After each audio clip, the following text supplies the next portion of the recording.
Okay, you guys ready for some more comedy?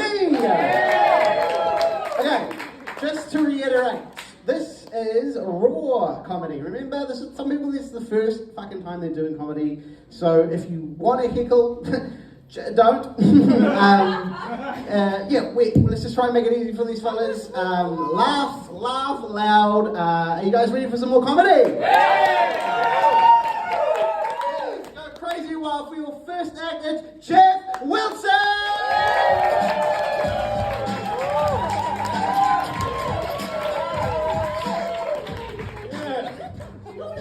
Thank you. You really know how to make a comic feel welcome, touched. Especially because I've only done nothing yet. Seriously, do you ever think about what you laugh for, when you come out here? All I've done is walk in here and wiggle my fingers a bit. Some might say too suggestively. But doing this isn't impressive, it's lazy. And a bit creepy.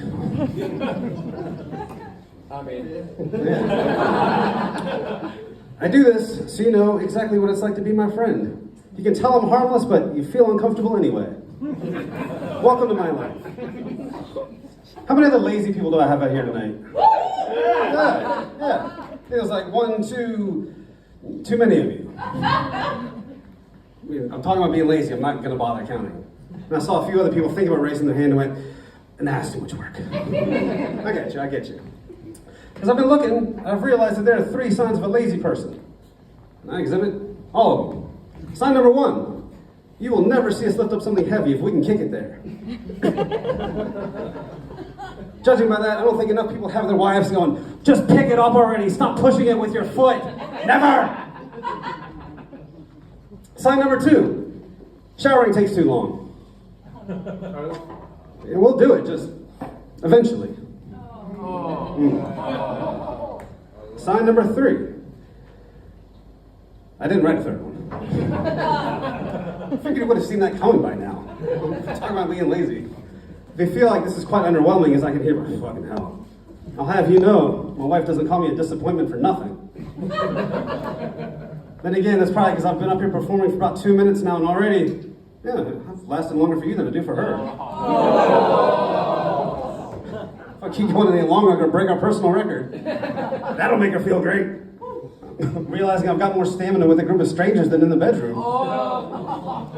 It's really bad timing for us because we're trying to have a kid and I kind of need her to like me.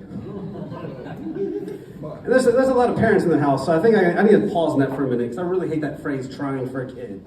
It sounds so fun and exciting, right? Like, oh, we get to have sex for 7 straight days. This is going to be great. Bullshit. I don't know about you, but after 8 years of being together, the only trying we're doing is trying to get this over with as fast as possible. The less she has to look at me, the better. I'm still trying to make it sexy, like, yeah, you want this? She's like, oh, what is that? I don't blame her, but it still hurts. That's fine. And I think that the real problem is I just get too anxious, I get too up in my head. So she tells me that whenever I get stressed out, I stress other people out. I'm becoming like the world's most ineffective superhero. Stress man! I can't fight crime, but I can slowly give you high blood pressure. Oh, you can cross me now, but you'll regret it in about 70 years. It's so dumb, I know. But it's, like, when I tell people that, I do comedy, they're like, oh, I can never do that, you're so brave. And while, yes, that's entirely true, I gotta tell you, this is not the most stressful thing I do. Walking down a hallway is.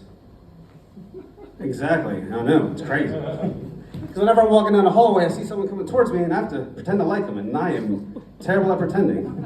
My brain snaps into attention like, oh God, okay, they're walking this way. This is fine, Geoff, just don't do anything weird, be normal. You're staring at him, aren't you? Yeah. I said, don't do anything weird. What'd you think I meant? I just wink at him while you're at it. It's fine. Make it a date or something. And they're like, no, hey, maybe I'll give them that little acknowledgement they do, right? Yeah, let's try that. Hey. Couldn't have waited until they were any closer. We're still like halfway down the hall. You think I got binoculars? Try it again, though. How you doing? Nope. They saw you the first and second time. I think they now think you got Tourette's or something. Good luck with that, genius. Okay, now in a minute, they're probably gonna ask you how you're doing, so just give a nice, normal, generic response, and so I'll be okay. Hey, Geoff, how you doing? Huh, I'm getting water. How'd you fuck that up? And at this point, my brain just explodes and goes find another body that can do something normal. Because I do get anxious all the time, and if you think passing me in the hallway is bad, just try to engage me in small talk. It's a lot like this, only more silent.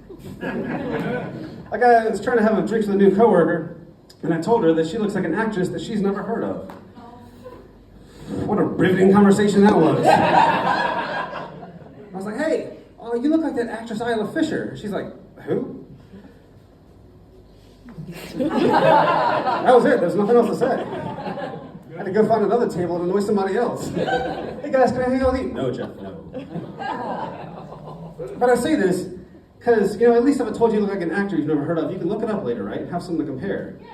Yeah, because I had a stranger come up to me and said, hey, you remind me of my friend Mark. Who the fuck is Mark? I didn't fucking know either. So I said, no, I don't.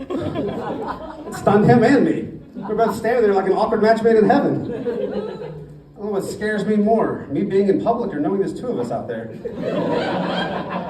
If you're not believing anything I'm saying, just meet me in the hallway later and you'll see. I think it's been my time. I'm due to go embarrass myself somewhere else now. Thank you.